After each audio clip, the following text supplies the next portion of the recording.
Hey, it's Chris and Hannah back at All In. Today we're going to shoot a Q&A for our YouTube. Hannah, what's our next question? This question is from Dave Wakefield. He asked, how much protein should I aim to consume each day? This is a wonderful question. Everybody wants to know about protein and everybody has lots of ideas. So here's some scientific data on protein recommendations.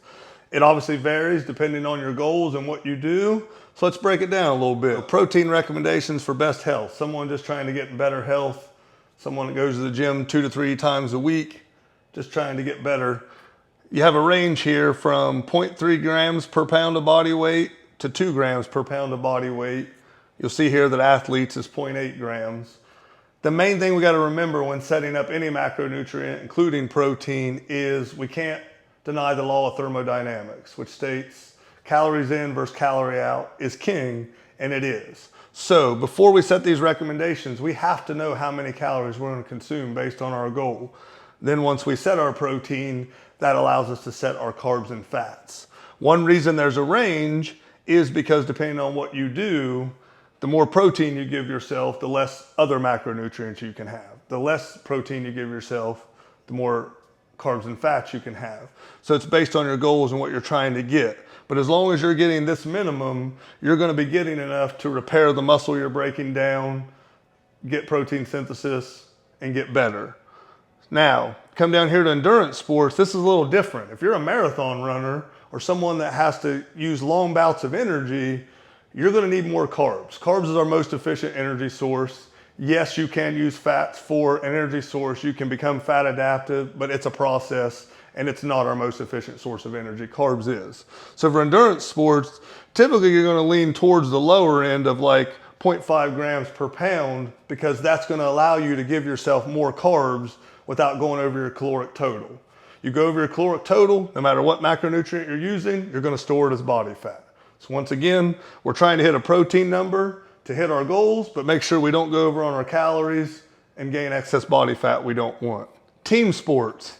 Team sports are a little different than endurance sports. The average football play is like between 11 and 16 seconds. So it's more explosive. You're going to attack and then you're going to huddle. You're going to attack, you're going to huddle. It's a lot shorter. So your protein needs can be a lot higher, as low as 0.6 grams per pound all the way up to 1.5. Protein is very satiating. So if you're a team sports player who needs to lose a little bit of weight, you can have higher protein, which is harder to overeat than like carbs. So that might be why you go to the higher end. Strength and power sports, you'll notice it's even higher than team sports. Reason being, if you're in strength and power sports, you're probably doing more intense workouts, you're breaking down more muscle, you need more protein for repair. Our body doesn't store protein like it does carbs and fats, so you want to have a higher level of protein and have multiple feedings of it a day to make sure the amino acids are in your bloodstream. A hypocaloric diet, somewhere where you're in a calorie deficit trying to lose weight, the protein's a little higher too at 1 gram per pound to 1.5. One, because it's satiating and harder to overeat. You're not going to sit and pound steak after steak after steak. But if I put some Texas Roadhouse rolls in front of you, you're probably going to eat the whole basket and ask for another one. I know I do. Hypercaloric diets, this is when we're bulking. You'll notice that the protein's a little bit lower at just 1 gram per pound.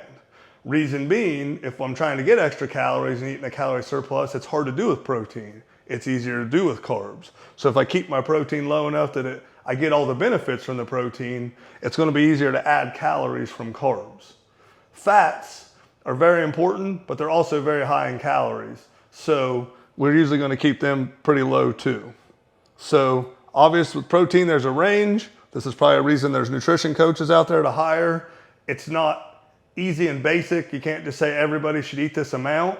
It's going to be based on your goal. It's going to be based on your body composition. And it's going to be based on a diet you can adhere to. Because none of this means anything if it's a diet you can't stick to. A question that nobody asked, but I'll answer anyway. Everyone always asks, what's the best diet you can do? It's the one you can stick to.